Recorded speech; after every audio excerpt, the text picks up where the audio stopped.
당신이 평온하게 잠든 사이 모르게 영혼이 몸에서 서서히 분리되기 시작한다고 상상해 보세요. 아픔도 없고 힘든 순간도 없으며 우리가 흔히 떠올리는 죽음의 그 인식에 찰나도 없습니다. 마치 꿈에서 다른 상태로 부드럽게 옮겨가는 것과 같습니다. 평화롭게 들리지 않나요? 하지만 케이시는 이 평온함 뒤에 보이지 않는 복잡한 면이 있다는 것을 발견했습니다. 1928년에 한 리딩에서 그는 잠든 채로 죽는 사람들이 곧바로 자신이 죽었다는 사실을 깨닫지 못한다고 말했지요. 그들은 마치 끝없는 꿈속에 머무는 듯하며 꿈과 영적 현실의 경계가 희미해집니다. 이게 꼭 나쁜 건 아니지만 그만큼 특별한 영적 도움이 필요합니다. 케이시는 이런 과정을 너무 자세히 드러내면 오히려 방해가 될 수도 있다고 염려했습니다. 흥미로운 건 그의 개인 기록에 따르면 잠들어 죽은 사람들은 영적 보호막 같은 것에 둘러싸여 있었다는 겁니다. 마치 우주가 자연스럽게 전환을 도와주는 방패를 마련해 둔 것처럼요. 그런데 그는 또 이렇게도 말했습니다. 산 사람들이 이 과정을 너무 이해하려 들면 불안이나 기대 때문에 그 보호막이 깨질 수도 있다고요. 게다가 그는 개인적인 편지에서 이런 잠든 상태에서의 죽음에는 일정한 규칙성이 있다고 했습니다. 그냥 우연히 일어나는 게 아니라 수면 주기나 그 사람의 영적 준비 같은 요인들이 작용한다는 겁니다. 그는 이 지식이 자칫 죽음을 조종하려는 사람들에게 악용될 수 있다고 걱정했습니다. 더 무서운 건 이런 비밀이 알려지면 사람들이 일부러 잠든 채로 죽으려는 시도가 생겨날 수 있다는 그의 우려였습니다. 케이시는 이것을 삶과 죽음의 신성한 흐름을 방해하는 위험한 행동으로 보았습니다. 그런데 왜 지금 이 이야기를 꺼내는 걸까요? 케이시는 언젠가 인류가 이런 지식을 필요로 하게 될 거라고 말했습니다. 더 많은 사람이 이 신비를 이해해야 자신뿐 아니라 떠나는 영혼들을 도울 수 있는 때가 온다는 겁니다. 그리고 그의 예언에 따르면 그때가 바로 지금입니다. 죽음은 하나의 방식만 있는 게 아닙니다. 태어날 때도 극적일 수 있고 부드러울 수도 있듯 죽음도 여러 방식이 있고 그에 따라 영적 경험도 크게 달라집니다. 케이시는 깨어서 죽는 것과 잠들어 죽는 것이 수영장에 뛰어드는 것과 따뜻한 욕조에 천천히 들어가는 것만큼 차이가 크다고 했습니다. 깨어 죽을 때는 의식이 있습니다. 짧든 길든 몸을 떠나는 순간을 분명히 인식하지요. 마치 마지막으로 의식적으로 하는 행동 같습니다. 케이시는 이것을 영혼이 스스로 떠나기를 선택하는 위대한 각성이라고 불렀습니다. 두려움이나 고통이 있어도 분명한 자각이 있는 거죠. 반면 잠든 채로 죽는 건 완전히 다릅니다. 마치 운전하다가 무심코 다른 도로로 들어섰는데 음악에 집중하느라 전환을 눈치채지 못하는 것과 같습니다. 케이시는 이것을 의식이 모르게 부드럽게 이어지는 전환으로 설명했습니다. 그의 리딩에 따르면 우리가 잠들 때 영혼의 또 다른 모습인 아스트랄 몸은 이미 자연스럽게 분리되어 있습니다. 그래서 죽음이 와도 충격이 없지요. 그는 아스트랄 몸이 은빛 끈으로 육체와 연결되어 있다고 했습니다. 이 끈 덕분에 깨어날 때 몸으로 돌아올 수 있는 거죠. 잠든 채로 죽을 때는 이 끈이 갑자기 끊어지지 않고 설탕이 빛 속에서 천천히 녹듯 서서히 사라집니다. 그래서 영적 충격이 없습니다. 하지만 깨어 있을 때, 특히 갑작스러운 죽음에서는 영혼이 몸이나 장소 근처에 머무는 경우가 많습니다. 그 충격이 혼란을 일으키기 때문이지요. 영혼은 무언가 급격한 일이 일어났음을 알아차립니다. 새로운 현실을 완전히 받아들이는 데는 시간이 필요할 수 있습니다. 하지만 잠들어 죽는 경우는 정반대입니다. 영혼은 몸을 떠난 뒤에도 여전히 꿈의 상태에 머뭅니다. 충격은 없지만 동시에 내가 죽었다는 분명한 자각도 없습니다. 마치 다른 차원에서 꿈을 이어서 꾸는 것과 비슷하지요. 케이시는 깨어서 죽은 사람들이 보통 산 사람들과 더 빨리 소통할 수 있다고 했습니다. 상태의 변화를 스스로 알고 있기 때문에 새로운 차원에서 어떻게 행동할지 더 빨리 배울 수 있는 겁니다. 마치 깨어있는 상태로 외국에 도착한 사람과 잠든 채로 도착한 사람을 비교하는 것과 같습니다. 깨어서 도착한 사람은 새 환경에 훨씬 빨리 적응하지요. 그렇다고 해서 한 방식이 더 낫다는 뜻은 아닙니다. 그는 또 잠들어 죽는 방식에도 고유한 영적 장점이 있다고 강조했습니다. 충격이나 두려움이 없기 때문에 남은 부정적인 감정을 치울 필요가 없고 전이가 더 깨끗하고 순수하다는 겁니다. 마치 급히 뛰쳐나오듯 집을 나서는 것과 모든 걸 정리한 뒤 차분히 떠나는 것의 차이라고 할 수 있습니다. 또 중요한 차이점은 저편에서 어떻게 맞이받느냐입니다. 깨어서 죽은 사람은 혼란을 정리할 준비가 된 영적 안내자들이 나와 맞이합니다. 하지만 잠들어 죽은 사람은 부모가 아이를 깨우지 않고 조용히 안아서 침대로 옮겨주는 것처럼 더 부드럽게 맞이받습니다. 가장 흥미로운 점은 잠들어 죽은 영혼들이 종종 산 사람들의 꿈 세계와 더 강하게 연결된다는 사실입니다. 꿈을 통해 전이 되었기 때문에 사랑하는 이들의 꿈에 더 쉽게 다가가 영향을 줄 수 있습니다. 마치 같은 언어, 즉 꿈의 언어로 소통하는 것과 같습니다. 또 하나, 생의 회고라 불리는 과정도 다르게 일어납니다. 우리가 살아온 모든 일을 보고 배우는 과정인데 깨어서 죽은 사람에게는 이 회고가 강렬하고 즉각적일 수 있습니다. 반면 잠들어 죽은 사람은 상징적인 꿈처럼 점진적으로 그 과정을 겪습니다. 충격이 덜하고 자연스럽게 자기 삶을 소화하게 되는 것이죠. 잠들어 죽는다고 해서 영적 책임에서 벗어나는 것은 아닙니다. 결국 같은 여정을 겪지만 단지 방식이 다를 뿐입니다. 그리고 K씨는 죽음 직후에 첫 3분이 특히 중요하다고 했습니다. 이때가 저편에서 영혼이 어떤 경험을 하게 될지를 결정한다고요. 그는 이 순간을 해방의 고요한 춤이라 표현했습니다.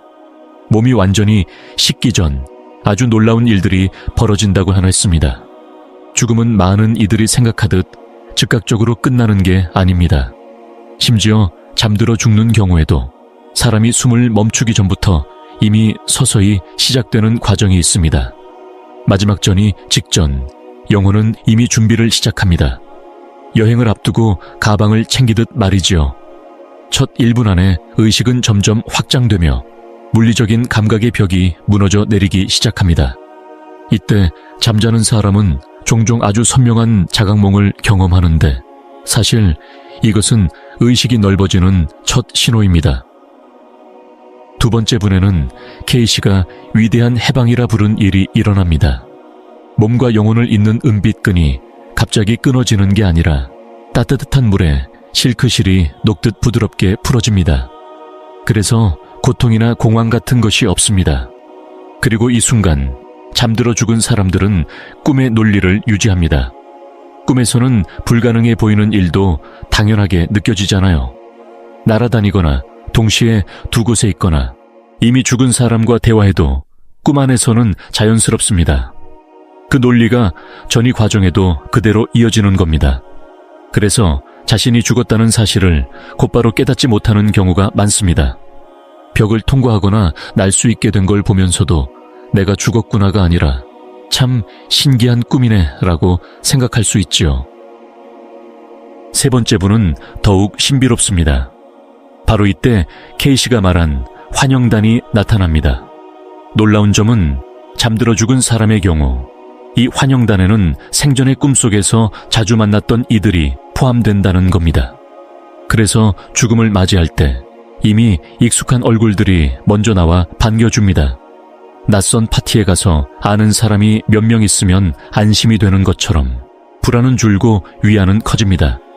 영혼은 새로운 상황을 다 이해하지 못해도 자신을 방해주는 존재들을 느끼며 안전함을 얻습니다. K씨는 죽음 직후 처음 3분 동안 기억의 백업이라 부른 과정이 일어난다고 말했습니다. 지금까지의 모든 경험, 대화, 감정, 생각이 정리된 형태로 보존되는 것이죠. 저를 잠들어 죽은 사람들에게 이 과정은 마치 향수를 불러일으키는 꿈처럼 다가옵니다. 따뜻한 감정 속에서 삶의 장면을 다시 떠올리게 되는 겁니다. 이 3분은 물리적 시간으로는 짧지만 영혼에게는 몇 시간, 며칠, 혹은 수년처럼 길게 느껴질 수 있습니다. 우리가 꿈속에서 몇 년을 산 듯한 느낌을 받는 것과 같습니다. K씨는 이 시간이 신성하며 지나친 슬픔이나 무리한 소생시도로 방해해서는 안 된다고 강조했습니다. 영혼이 제대로 전이되기 위해 꼭 필요한 시간이기 때문입니다.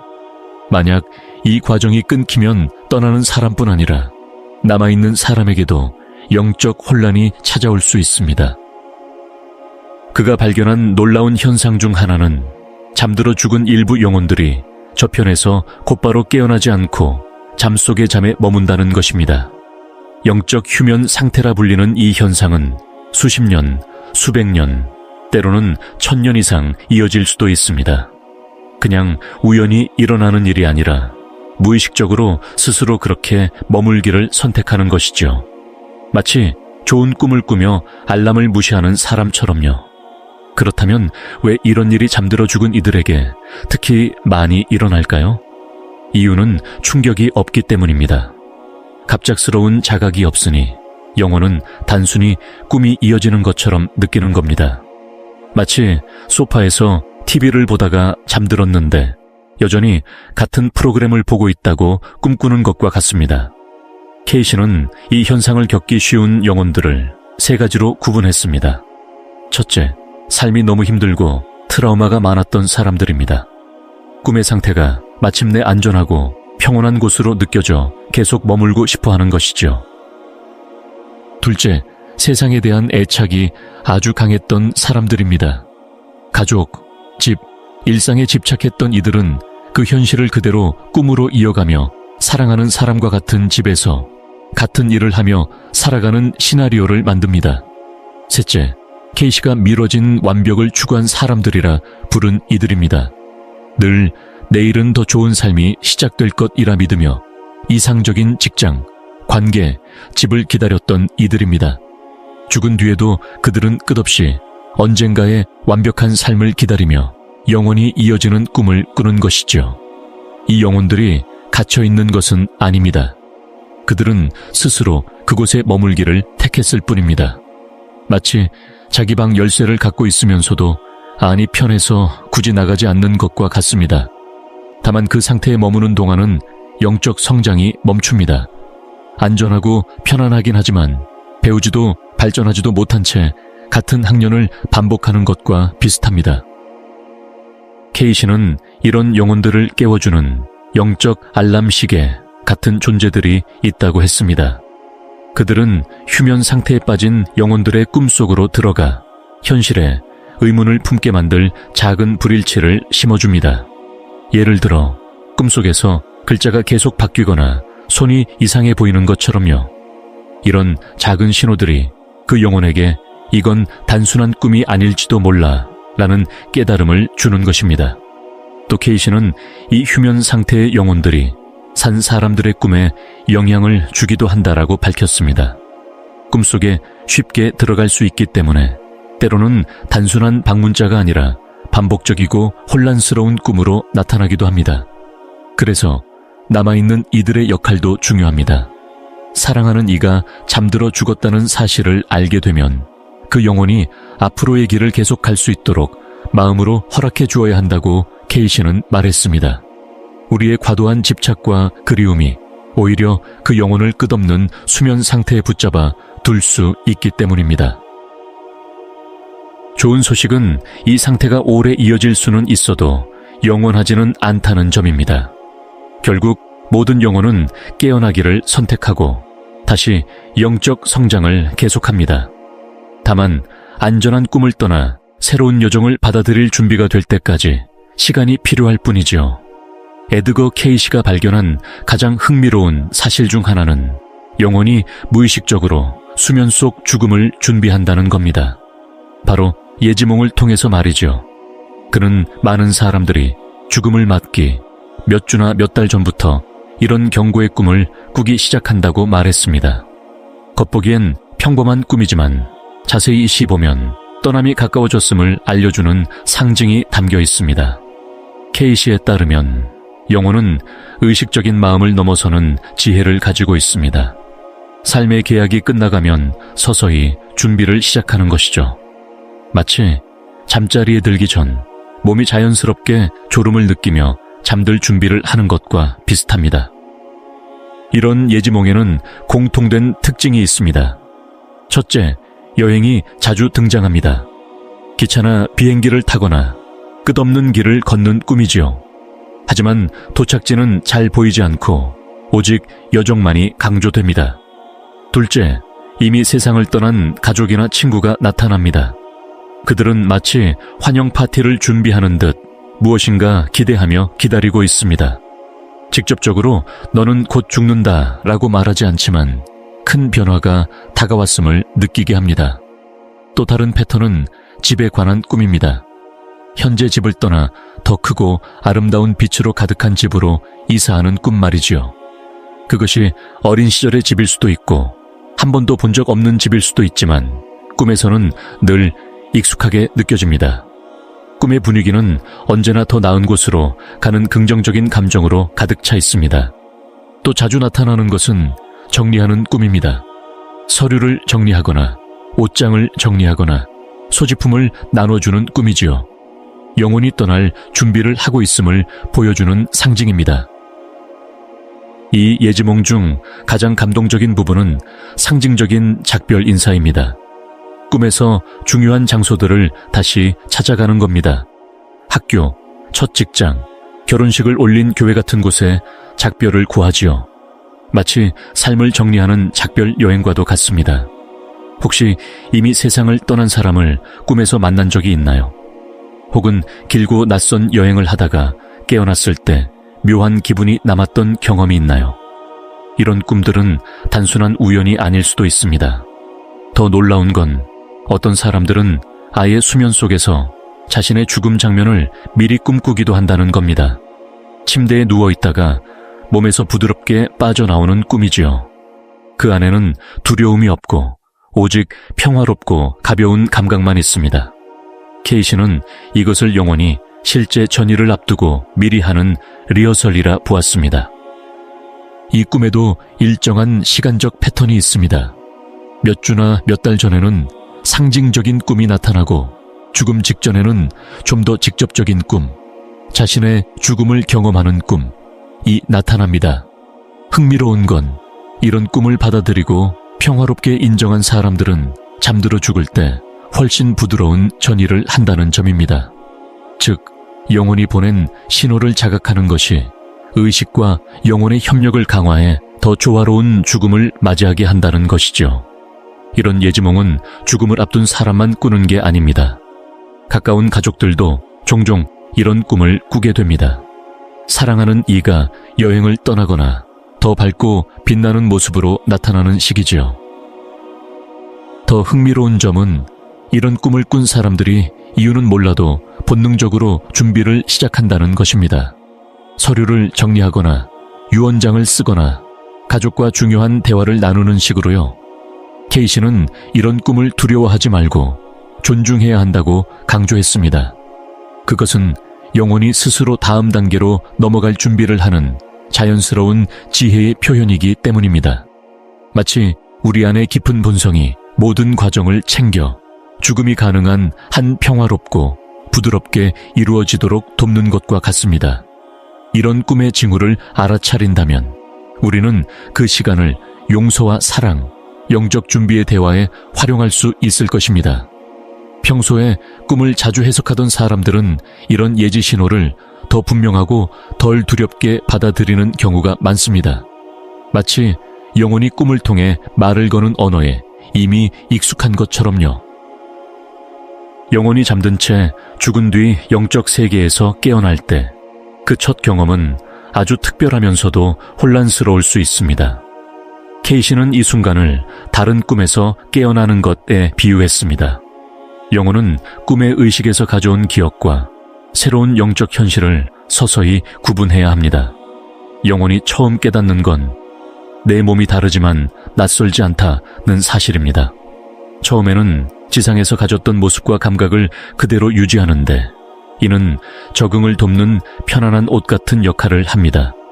그러나 이 영적 몸은 물리적 세계와 달리 특별한 능력을 가지고 있습니다. 벽을 통과하거나 순간이동을 하거나 생각에 따라 모습을 바꾸는 것도 가능하지요. 잠들어 죽은 이들은 이런 경험을 하나씩 거의 우연처럼 마주하게 됩니다. 예를 들어 문을 열려다 그대로 통과하거나 누군가를 떠올리자마자 그 사람 옆에 서 있는 자신을 발견하는 시기입니다. 처음에는 놀라지만 곧 이상한 꿈이네 라고 스스로 합리화합니다. 케이시가 말한 가장 큰 도전은 현실 확인입니다. 영혼은 지상의 기억, 전이 중에 겪은 꿈 같은 경험, 그리고 새롭게 펼쳐진 영적 현실을 구분하는 법을 배워야 합니다. 이 혼란은 매우 강렬합니다. 아주 생생한 꿈에서 깨어난 직후 몇 분 동안 현실과 꿈을 구분하기 어려운 것과 비슷하지만 그 강도가 수천 배나 더합니다. 게다가 초기의 영적 환경은 종종 영혼이 지니고 있던 기대와 믿음을 반영하기 때문에 혼란은 더욱 커집니다. 잠들어 죽은 영혼은 꿈의 논리를 그대로 유지하기 때문에 처음에는 모든 것이 그저 당연해 보입니다. 하지만 시간이 지나면서 조금씩 왜 이렇게 쉽게 변할까 하고 의문을 품기 시작합니다. 이 과정은 파도처럼 오갑니다. 영혼은 여전히 살아있다고 믿는 순간과 뭔가 근본적으로 달라졌다는 자각의 순간을 오가며 점차 받아들입니다. 케이시는 잠들어 죽은 영혼들이 종종 지상에서 살던 집을 첫 목적지로 찾는다고 했습니다. 그들은 집으로 돌아가야 해 라는 생각을 하며 찾아가지만 도착해서는 이전처럼 상호작용할 수 없다는 걸 깨닫습니다. 이것이 변화의 첫 단서가 되곤 합니다. 혼란은 가족과 소통하려 할 때 더 커집니다. 말을 걸어도 손을 뻗어도 아무 반응이 없습니다. 마치 자신이 투명인간이 된 것처럼 느끼지요. 이 때문에 좌절하거나 심지어 내가 청력을 잃었나, 모두가 날 일부러 무시하나 라고 생각하기도 합니다. 바로 이때 영적 안내자들이 등장합니다. 이들은 새로 도착한 영혼이 새 현실에 적응하도록 돕는 따뜻한 존재들입니다. 특히 잠들어 죽은 영혼에게는 더 인내심 있고 부드럽게 다가옵니다. 그들은 종종 영혼이 꾸는 꿈속에 들어가 진실을 천천히 알려주기도 합니다. 잠들어 죽은 영혼에게 가장 중요한 순간은 케이시가 대인식이라고 부른 경험입니다. 자신이 죽었고 새로운 차원에 들어섰음을 완전히 이해하는 순간이지요. 이때는 안도, 슬픔, 기쁨, 그리움, 호기심 같은 감정이 한꺼번에 밀려옵니다. 외상으로 죽은 경우에는 이 깨달음이 충격과 공포를 동반할 수 있지만 잠들어 죽은 이들은 아, 그렇구나 하는 부드러운 자각으로 맞이합니다. 오랫동안 풀리지 않던 수수께끼의 답을 드디어 알아낸 것 같은 순간이지요. 영혼은 사실 이미 알고 있었지만 의식적으로 받아들일 준비가 될 때를 기다리고 있었던 겁니다. 이 깨달음 이후 영혼은 비로소 영적 여정을 시작할 수 있습니다. 처음의 혼란은 사라지고 새로운 가능성에 대한 호기심이 커집니다. 마치 낯선 외국에 도착했지만 두려움보다 놀라움이 더 큰 순간과 비슷합니다. 케이시는 이런 초기 혼란이 실패가 아니라 누구에게나 필요한 자연스러운 적응 과정이라고 강조했습니다. 이 시간은 영혼이 자신의 기억과 정체성을 지키면서도 영적 세계의 새로운 능력과 현실에 익숙해지도록 돕는 환영 기간과 같습니다. 그리고 죽은 뒤 맞이하는 생애 회고, 자신이 살아온 모든 것을 되돌아보는 과정, 또 잠들어 죽은 영혼들에게는 특별한 방식으로 펼쳐집니다. 에드거 케이시는 깨어서 죽은 사람들에게는 회고가 강렬하고 즉각적으로 다가오지만 잠들어 죽은 사람들에게는 상징적인 꿈의 연속처럼 펼쳐진다고 말했습니다. 그래서 그 과정이 더 부드럽고 서서히 진행되며 영혼은 압박 없이 자신의 삶을 차분히 돌아볼 수 있습니다. 이 회고는 한 번에 끝나는 것이 아니라 영적 시간으로는 몇 주, 몇 달에 걸쳐 이어집니다. 마치 영혼에게는 끝없는 시간이 주어진 듯 자신의 선택과 경험을 깊이 이해할 수 있게 됩니다. 여기에는 두려움이나 급한 조바심이 없고 갑작스러운 회고에서 생길 수 있는 충격도 없습니다. 케이시는 이 회고의 핵심 중 하나를 실현되지 못한 잠재력의 꿈이라 불렀습니다. 영혼은 자신이 실제로 한 일뿐 아니라 할 수도 있었던 가능성까지 보게 됩니다. 두려움 때문에 용기를 내지 못한 순간, 사랑을 선택하지 못한 순간들도 함께 돌아봅니다. 그러나 그것은 후회로 괴롭히는 게 아니라 배워야 할 교훈을 더 깊이 이해하게 해줍니다. 그리고 그 깨달음은 이후의 존재와 영적 성장에 적용됩니다. 마치 앞으로 나아가야 할 길의 지도를 얻는 것과 같습니다. 케이시가 밝힌 가장 놀라운 사실 중 하나는 잠들어 죽은 영혼들이 산 사람들과 꿈을 통해 뛰어난 소통 능력을 가진다는 점입니다. 그들은 꿈의 언어로 전이했고 그 연결이 그대로 이어지기 때문에 다른 영혼들보다 훨씬 빨리 차원 간 대화를 할 수 있습니다. 이 능력은 전이 자체에서 비롯된 것입니다. 잠들어 죽으면 꿈 상태가 사라지는 게 아니라 더 크게 확장되기 때문에 살아있는 사람들의 꿈과 이어지는 통로가 열리게 됩니다. 이 영혼들은 사랑하는 이들의 꿈 주파수를 정확히 맞춰 메시지를 전할 수 있습니다. 억지로 꿈에 들어가는 것이 아니라 자연스럽게 스며드는 방식이지요. 첫 소통은 보통 죽음 후 며칠 혹은 몇 주 안에 일어나는데 이는 외상적인 죽음을 겪은 영혼보다 훨씬 빠른 속도입니다. 이미 꿈 같은 차원에서 활동하고 있었기 때문에 별도의 회복이나 적응 시간이 필요하지 않기 때문입니다.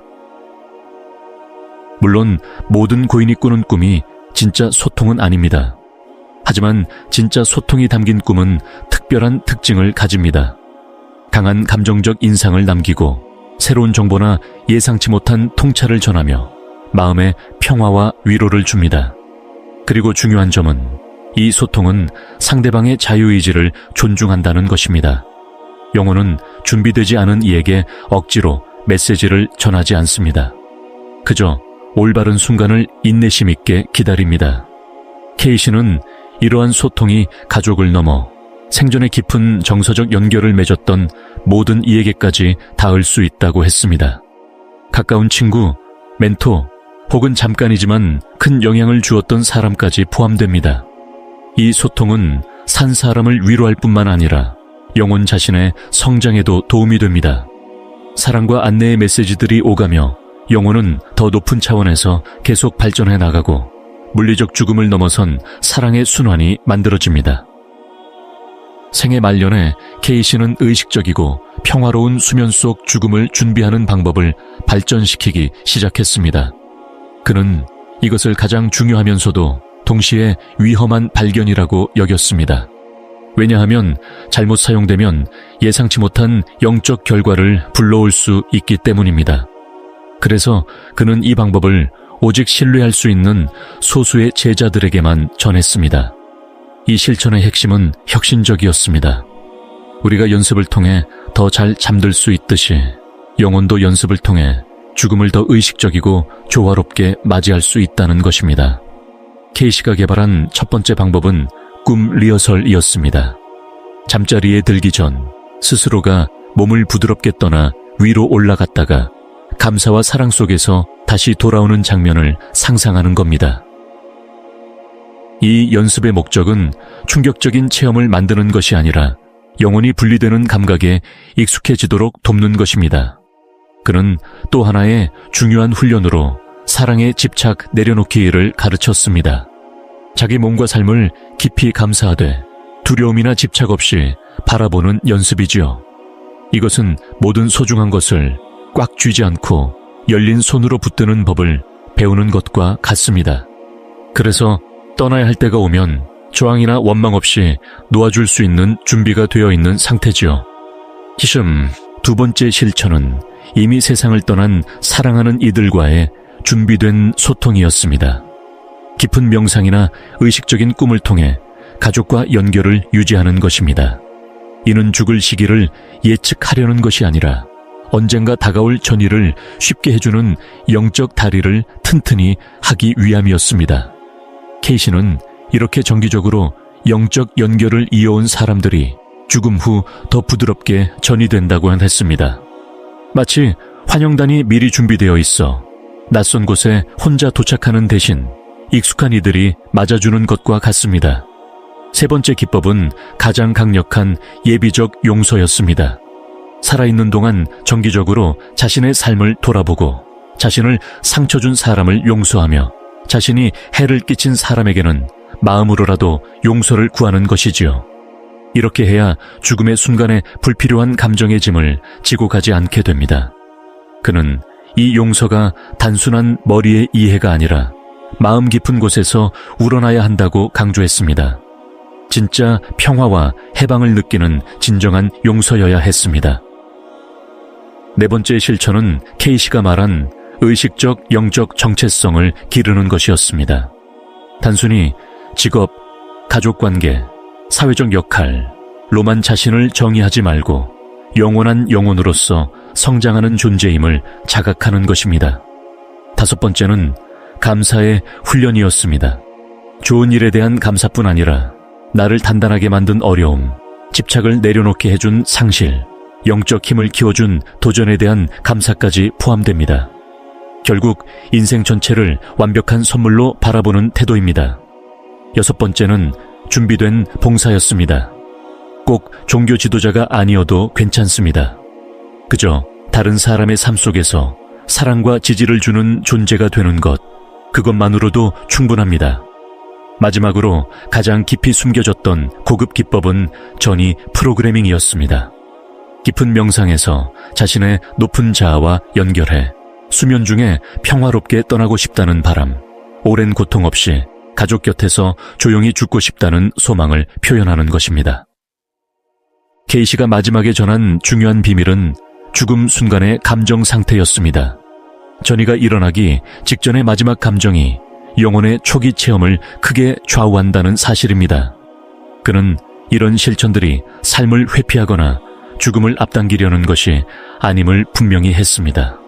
자연스럽게 찾아오는 죽음을 맞이할 때 그것이 끝이 아니라 무한한 사랑 속에서 이어지는 새로운 여정이 되게 하는 준비일 뿐이라고 했습니다. 이렇게 우리는 케이시가 밝힌 수면 속 죽음의 신비로운 여정을 따라왔습니다.